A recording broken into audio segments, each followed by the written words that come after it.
everybody. Bob Ufer here in the chilly snake pit of Columbus, Ohio. Elliott has the first down and more, and Elliott's going to have a touchdown.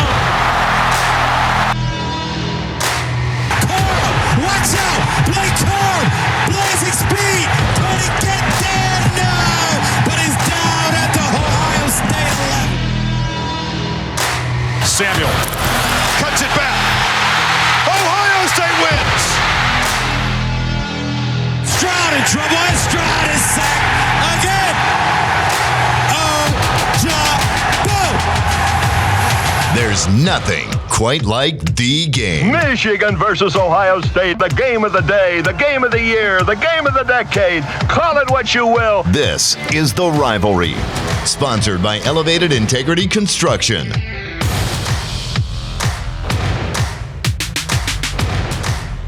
This is the Rivalry Podcast. Jace, JP, your garbage-free college football podcast focused on the Michigan-Ohio State football rivalry. On Twitter, at RivalPod. On Instagram, at 1049 The River. Going to start with a little bit of wheel route, but first, a big thanks to our friends at Elevated Integrity Construction. Whether you've got a home build, church build, they do not only the construction, but the design element as well. Go with integrity. It's elevatedintegrity.com, elevatedintegrity.com. JP, let's spin that wheel. It's good to see. It's been a while. I'm glad to see we have a new advertisement this time up top. LinkedIn Jobs. Promote your job, not a sponsor. All right, let's see what we get. And favorite player, past or present. All right. Is this for, close out your Microsoft Teams, would you? I'm trying. All right, favorite player, past or present. I mean, you're wearing a Rutgers jersey, man. Take somebody from Rutgers. Thank you so much, because originally I put Northwestern and I couldn't pick anybody. I just don't know. I don't even know who's been to Northwestern. Is it even a school? Are we sure? Are we confident? Not a Division I school based on their record. Yeah, oof, yikes. I'm going to go Rutgers for sure then. And I'm going to say Mohamed Sanu. A good pick. He's a good pick. All around great receiver for them. I started him at flex in fantasy this week. Sometimes he was this week. All right. Well, explains my record in fantasy. Stupid genius pick a little early. Stash Mohamed Sanu in fantasy. You heard it here first. You know what? I've actually got a Northwestern player. Godwin Igwebuike. Met this dude a couple summers ago over at the local Starbucks. Played for the Lions. I believe he's now with Seattle on the practice squad. Super cool dude. Loves the river. Loves Christian music. Mega talented both on the football field and as a music producer. Super cool dude. Look, Godwin. I don't want to hear you Godwin's ever my give favorite me guy. Any garbage now for picking a homer if that is your pick. That's my pick. Favorite Northwestern player of all time. Probably the only one. I don't know a lot of other ones, but Godwin's a legit dude. So it was an easy choice. Yeah. All right. So I hate that we have to talk about this, but we're going to start. Give me a few minutes to just talk through the Michigan State post game, because the chances are that especially if you're a first timer here, the tunnel incident is what you're here for. You're curious what I've got to think about it. Here's what I'm going to say. I hate that this game is going to be remembered for what happened off the field instead of on the field. Michigan was dominant in just about every aspect of the game, especially in the second half. Lights out, kind of that elephant sitting on Michigan State's chest until they finally cry uncle. That's what that game was. It wasn't flashy. It was effective. So after the game, Jamon Green and Jaden McBurrows, and I use this term carefully, this is the term that's being used, were assaulted by a group of Michigan State football players. A lot of whataboutism about why were they headed up the tunnel and they should have stayed back. We're not going to play that game. I'm not going to play that game. You're grown men. This cannot happen. Yeah. Swinging helmets at Jamon Green, kicking and punching Jaden McBurrows. Here's the big thing for me is that the tunnel at Michigan Stadium is nearly 100 years old at this point. There has never been anything like this. Nothing in this category that has ever happened at Michigan Stadium. Yes, there's been barking and jawing between Michigan and Ohio State. There were some shenanigans in the tunnel against Penn State last week. None of that holds a candle to what happened this past Saturday. And a little bit of shoving, like grabbing at the face masks and stuff, some intensity. It's bound to happen. You kind of expect it in a heated game. To me, and we talked about this off the mic, it's childish. I mean, it is. At the end of it, and I'm a competitor. I hate this kind of stuff because you didn't see any of this intensity, any of this anger on the field. No. You were more than fine letting them go and run it right down your throat and going out there and completely just whipping you up and down the field 29-7. And then now you're all of a sudden going to show some intensity. I hate it. It's fake tough guy mentality. I'm not about it. It can't happen. And again, we are recording this on Monday, and details on this thing change quick. So want to acknowledge when we're recording. It posts on Wednesday at noon. So there's a chance that there's updates between now and then for sure. But even in Harbaugh's press conference right before we started recording, he said McBurrows and Green both sustained injuries, but he's not saying the extent of what that looks like.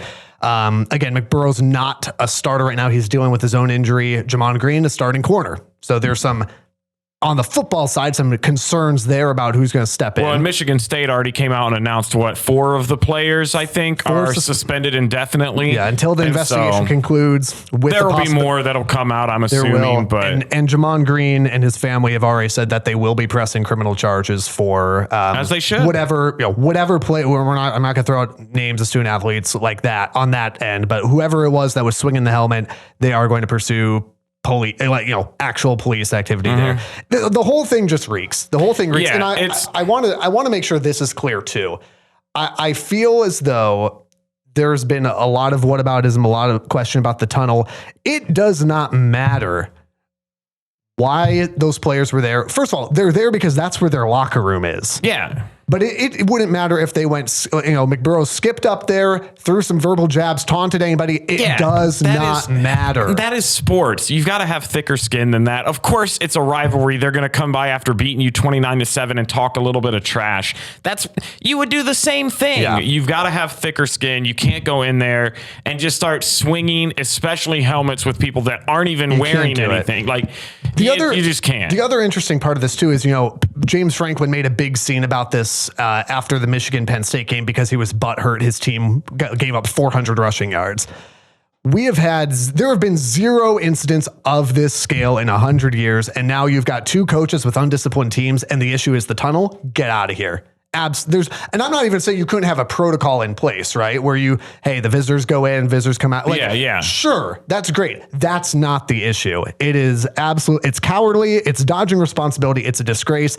And the fact, by the way, that Mel Tucker right now has not called Jim Harbaugh, that was addressed in the press conference, is a huge black eye on that program. Well, and the James Franklin comment is the exact same thing. Rather than just taking ownership and saying, we have our team, that's inexcusable. We can't have guys going and doing that and taking ownership of it, trying to pass it off and making it seem like it's the way the stadium is designed is childish, and it shows why it happens because you have a coach not willing to take ownership of it. And by the way, at the end, that happened at the half of the Penn State game. At the end of the Penn State game, there are numerous photos of guys just walking the tunnel, just chatting it up.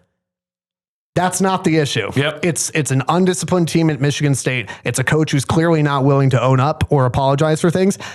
That's a culture issue. 100%. I do want to get into the actual game a little bit, though. We didn't want to spend a lot of time, but as you can tell, got to address it. Yeah. Let's talk about actual football. All right.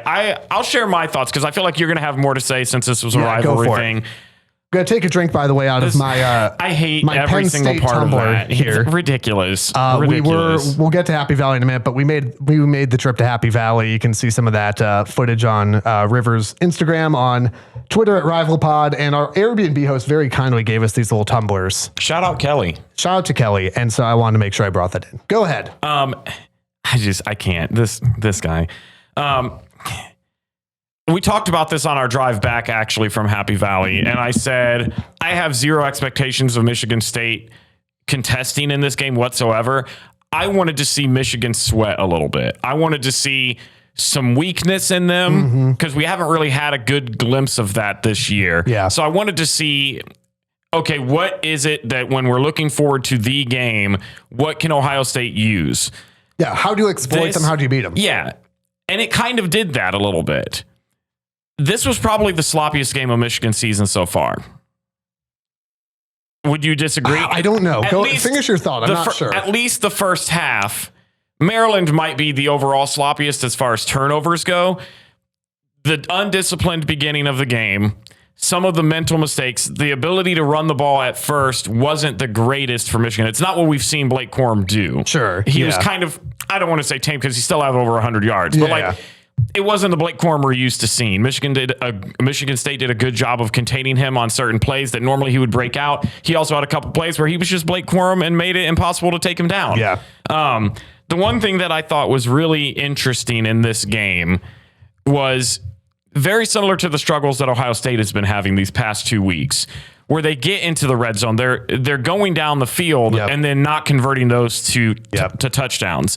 Ohio State, they've had that issue against good defenses in Iowa and Penn State. So you can kind of be a little bit more forgiving. This was a Michigan team that their offense, their running game has been stellar all season long. They did 5 trips to the Michigan State side of the field that resulted in a field goal. To me, if I'm a Michigan fan, I look at that with a little bit of worry because Michigan State's defense is nowhere close to being at that level. So I'm not, and I know we talked about it where the rivalry game, both teams, you can throw the record out. They're both going to come to play. I'm still not convinced that Michigan State's defense is that good to hold an offense like Michigan to 5 field goals. Yeah. Especially some were super close. I mean, you were inside the 15, 20 yard line. I think those are probably the ones that worry me the least. Michigan State has consistently, as butt as their defense has been, that's the technical football term for it, is butt. Like inside the 10, inside the 5, their goal line defense has actually been phenomenal. And so that the super close ones where you can't punch it in, they're frustrating. I don't think it concerns me as an occurrence. I don't think it concerns me, but definitely the red zone, let's kick field goals instead, score touchdowns. That's the biggest takeaway for me that's concerning, because it's the same thing that we saw with Ohio State, which we'll get to, is you've got to, with an eye towards those later games, you want to beat Ohio State, you want to beat Georgia, you want to beat Alabama. You're going to have to score touchdowns. You can't go 5 times into enemy territory and come away with field goals each of those times. And I think a lot of it too it was self-inflicted. And again, trying to piece things together through audio. Obviously, I went back and watched highlights because we were in the middle of nowhere, Pennsylvania and Ohio, when this game was going on. But the conservative play calling down there was hurting Michigan a ton. I've got to believe that some of it, at least, was Michigan State's only chance is if we keep turning the ball over, so we're just not going to do it. I'd like to believe that that's all of it. I don't think it is, but I think that's some of it. The reality, too, is that this is the same conversation we had last year. Mm-hmm. This was the same thing where it's like Michigan's too conservative. Cade Stover's not utilizing his receivers well. Michigan's offense is far and above what it was last year. Yeah, because of McCarthy. And it's the same conversation that last year resulted in a win over Ohio State, a Big Ten championship, and a playoff berth. I'm not worried about it until they give me a good reason to be worried about it. That's fair. The only other thing that I guess gave me something to look forward to was Keon Coleman absolutely just lit up the Michigan defense. And I will give him credit, and I'll give Michigan, some of their secondary, some credit as well. Some of those were incredible catches. They were contested. He had a great game. But I look at Keon Coleman, and then I look over at Ohio State, and I go, all right, Ibuka. All right, Marvin Harrison. See, I'd push back on that a little bit though, because of course, why not? He had a great first half. He had 4 catches for 100 something plus yards in the first half. I think he finished with like 150 something. He had 1 catch in the second half. The halftime adjustments that I keep wanting to say Jesse Mirko, and that's your punter. It's Jesse Minter. The halftime adjustments for Jesse Minter continue to just be phenomenal, because I was freaking out in the car listening to Keon Coleman just run wild over that secondary. Michigan State's offense did nothing in the second half. Look, please don't be worried about Marvin Harrison or Ibuka, because outside of Keon Coleman, Michigan State had nobody else that you had to worry about. So of course it's easy to just be like, okay, well, we'll stop this one guy. Try doing that to 5 different people, Cade Stover included. All I'm going to say is that your wide receiver core is just as good. It's definitely not better than last year. And Michigan held them to 1 receiving touchdown. Definitely not better than last year. Definitely not better than last year. No way. I might argue that. Before we talk for 30 seconds analyzing Michigan versus Rutgers, Rutgers to any bowl kind of has to come up here. You are wearing the Mike Teal jersey today for good luck. Rutgers got smacked around by Minnesota. They did. 31-0. Some tough news. Sam Brown, our freshman running back, out for the rest of the year. He obviously didn't even play that game. It was announced prior. That hurt our chances even remotely, but we couldn't get things going. I was kind of glad that we were going to give Gavin Wimsatt the start finally. He did nothing, but they also only threw the ball like 15 or 16 times with him, which is just ridiculous. Just let him go. It's so frustrating at this point. Let Gavin Wimsatt go. Let him take the reins. Throw the ball 35 times and see what you got out of him. He's the only person on offense right now for Rutgers with any sort of potential. You got to do something. Muhammad Ibrahim ran wild on them. And in my best SpongeBob voice, want to see me do it again? Stop. Because that's what this weekend is going to be. Rutgers has got Michigan State, Maryland, Penn State remaining after the Michigan game. So you're going to have to beat Michigan State and Maryland to make a bowl game. Penn State, maybe. Okay. Michigan is going to run for 300 plus yards on Rutgers. This game is not going to be close. Why on God's good green earth is this a night game? Am I going to stay up till 11:30 to watch this? Of course I am. To make Rutgers seem like, I don't know, man. I don't even have the answers. I'll say this. The Michigan broadcast crew was not real kind looking ahead to the schedule. They said, hey, next week we get a night game in New Jersey. Cool. And then they said, and I quote, there are about 13 campuses in the Big Ten that I'd love to walk around, and the 14th is Piscataway, New Jersey. Tough but fair. 42-3. Michigan wins this one. 42-3. All right. Yours is better than mine. I saw Rutgers right now, underdogs by 26.5 points. Honestly, closer than I thought. I've got 49-0. Rutgers, obviously. Yeah, no, we expect that. By the way, you can pick Rutgers to win a football game if you really want to. On Instagram at 1049 The River, at Rival Pod on Twitter. Hook you up with an Amazon gift card just for giving us a prediction. As always, easy. Doesn't have to be good, just has to be a prediction. None of ours are good. It's not just a game, it's the game. You're listening to The Rivalry. Ohio State at Penn State, bud. Let's talk through this, and I'll let you start, but I'll just say, oh, buddy, I thought I was going to have to Uber home from Pennsylvania. Look, I want to preface this, and I would like it on camera, you acknowledging, did I or did I not call a Cade Stover game? You did. You said, and I quote, 70, I think you said 75 yards and a touchdown. I sat down before game during warmups, and I looked over at Jason. I said, I'm feeling a Cade Stover game today. And I said, laughed. And he laughed, as he does. And I said, probably about not 100-yard receiving game, but like 75 plus a touchdown. He'll have an impact. He had 78 receiving yards and a touchdown in that game. A big boy touchdown too. Big boy, My not goodness. even like he was already in the end zone. He broke some tackles. He was absolutely a monster. You had left the press box to go pee during that score. I did. I had to go to the bathroom, and I thought, this is my time. So if you'd like someone to give credit to for that Ohio State comeback. This is the scenario. I get up to go to the bathroom. I'm right outside of the bathroom when we got the turnover. And then I saw Cade Stover catch. So I saw it all. You saw it, okay. But I was surrounded by a massive crowd of Penn State fans. So I couldn't celebrate like I wanted to. I had to wait till I was in the bathroom. But best believe. That's good. That's good.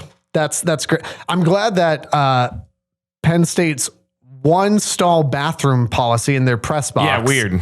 Allowed you to at least watch Cade Stover score a touchdown. By the way, Penn State was phenomenal. Phenomenal hospitality, phenomenal environment. So cool. I would even say the best. And we went to the Wisconsin game this year at Ohio State. This was leaps and bounds above it. It was awesome. And that's from an Ohio State fan. I mean, the environment there, crazy. The student section was wild. Honestly, and I guess we can jump right into our thoughts for it. Yeah.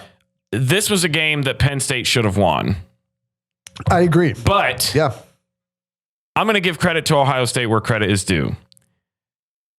The mental toughness that I don't think they had last year, they have now. I agree. This was a game that last year they blow it. They lose it. Once that momentum in the late fourth quarter goes, they don't get back into it. They're hanging their heads. The defense is giving up big plays. That did not happen on either side of the ball. Despite the frustrating offense, despite the atrocious play calls that they were having CJ throw to, despite him, honestly, not having a bad game, but not having a great game. You mentioned beforehand that he needed to have this was going to be, if he's going to win the Heisman, this is where you have a Heisman moment. He was good. He didn't have good, it though. But there was nothing. Yeah, there was nothing. It was like, that's a Heisman moment. He still had a great game. Yeah. And he was still a major reason why we won.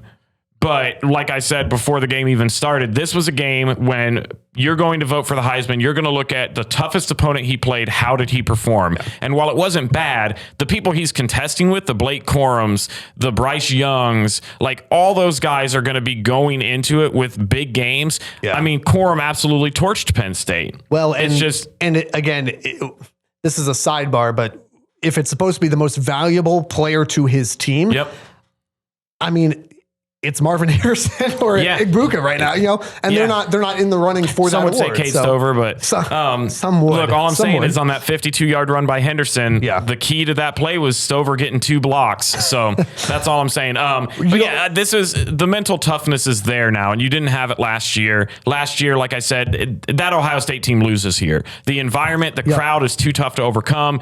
The defense, I can't pronounce his last name. JT Tumuyo, that was it. Whatever. Yes.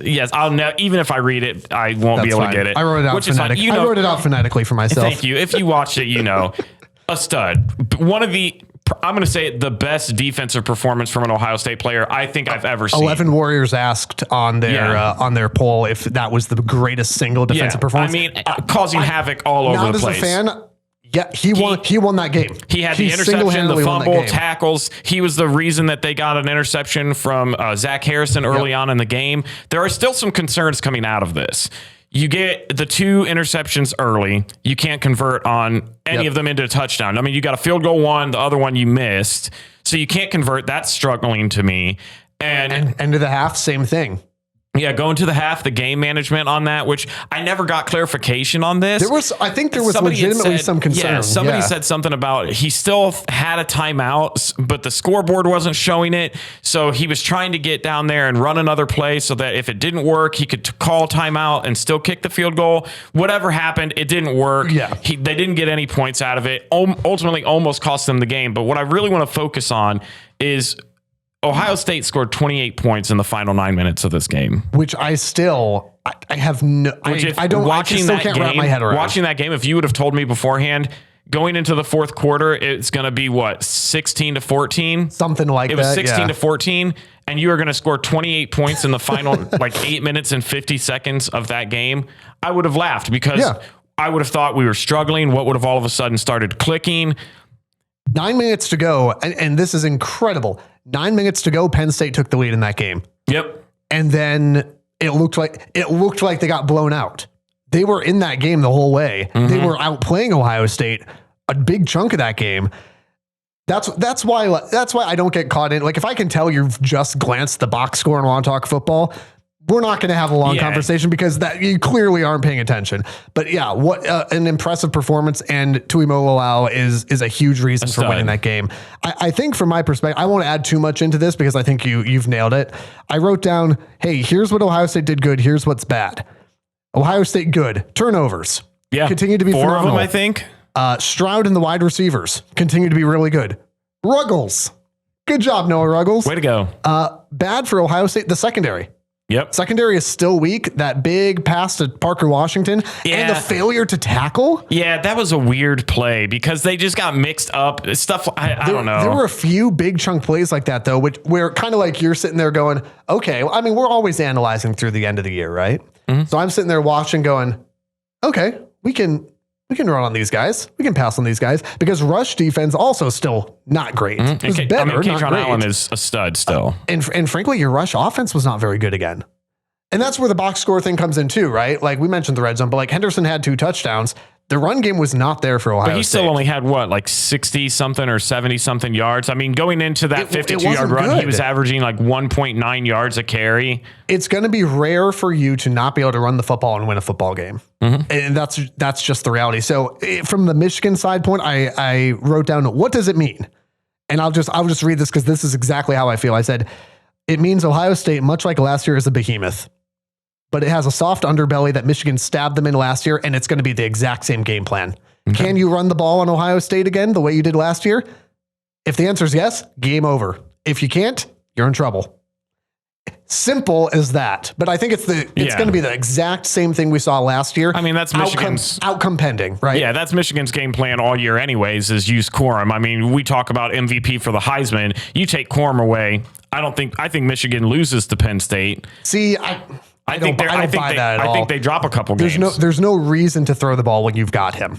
So I disagree with that strongly. Let's talk about something we can agree on, which is Ohio State goes to Northwestern this week. And Northwestern has won one game. They beat Nebraska in Ireland to open the season. Yep. Because Scott Frost, remember him when he was a coach?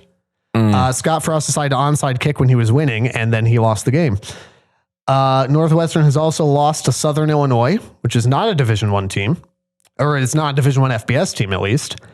And they gave up 400 yards of offense to Iowa. Yes, that Iowa. The Spencer Petras Iowa. 59-10 Ohio State. I don't have anything good to say about this game. It's not going to be enjoyable. Watch something else. I think TCU's on at noon. Watch that game.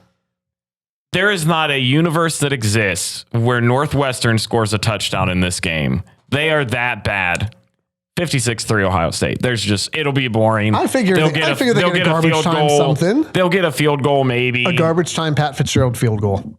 Here for it. That is the saddest thing imaginable. Here for it. They're terrible. Let's finish up here with Stupid Genius, but also I want to talk a little bit of college football playoff rankings. They come out tomorrow as of time of recording. They came out yesterday as of time of posting, so you'll know if we're stupid or not. You already know, but like if we're like stupid in this, you get it. You figure it out. Stupid Genius upset pick. This has not gone well at all. Who you got this week? Do I go spicy? I don't know, man. It doesn't. I'm just going to do it. Okay. Who cares? I'm wearing a Rutgers jersey here. By the way, Notre Dame over Clemson. Let's go. Book it. I know what you're going to pick. Can I guess? It's what you just said. No, it's not for real. Yeah. I know deep in your heart of hearts, you wanted to go Arkansas over Liberty, though. Arkansas is favored. Look, it doesn't matter. They're not ranked. No, I took Notre Dame over Clemson as well because I think Clemson is a fraud. Let's go. I don't think Notre Dame's any good either. Go. I didn't hear that. I don't think Notre Dame's any good, but you know what? It's prime time in South Bend. Touchdown Jesus. Here we go. They've looked better as the season's gone on. They've played have they? My brother in Christ. I'm trying to convince myself. My brother in Christ, they lost to Stanford. I'm trying to convince myself that this was a smart pick. And Marshall. Not stupid. They lost to a person's first name. Marshall. They lost to a person's first name. College football playoff rankings come out tomorrow. By the way, I don't know if I can't believe I didn't mention this. I don't know if you're aware, but Mel Tucker is signed to a 10-year, $95 million contract and is going to probably miss a bowl game. He's going to have to use them for all the assault charges. I sure hope that he's paying some of that money to Kenneth Walker for making him look like a really good football coach last year. College football, I just need to make sure that got in. Couldn't let this episode go. You gotta. College football playoff rankings coming out tomorrow. This is not what I think it will be. This is what I think it should be. I'll just offer it to you. I think Tennessee's number 1 in the country right now. Of course you do. I think Ohio State's number 2. Of course you do. I think Georgia's 3. I think that opinion is number 2, but I think Michigan is number 4, and then I got Bama Clemson because I don't respect Clemson at all. I would disagree. Coming out tomorrow, I would want it to be Tennessee, Ohio State, Georgia, Michigan. I would disagree. What would you say? Ohio State is not the number 1 team in the country. Things have 2 weeks ago I said it. I watched them play for a couple weeks. They're not the number 1 team in the country. I think they are. My gosh. I think they are. Just tell me this. Where's Michigan? Number 3. I like your rankings better, actually. Come to think of it. Legitimately number 3. Officially in the AP poll, Ohio State is tied with Tennessee for number 2, which I'm not sure how you can tie. Yeah, I saw that on Saturday night, and what in the world? But how? But also, who cares about what the AP has to say anymore? Because college football playoff rankings are all that matter. I expect Ohio State to be number 3. I expect Ohio State to be number 3. I think they should be a little bit higher. There you go. I've thrown you a bone. Thank you so much. There you go. You're welcome. Hey, make sure you follow us on Twitter @RivalPod. Give your score prediction. Might hook you up with an Amazon gift card. And follow us on Instagram @1049 The River. Tennessee at Georgia this week. It's going to be a lot of fun. 3:30. You know where I'm at. The Rivalry is a production of River Radio Ministries. Want live updates from the show? Follow us on Twitter at RivalPod for live tweets, score predictions, contests, and more. And make sure to follow us wherever you're listening now for new episodes every Wednesday. And if you like what you're hearing, tell a friend so they can listen too.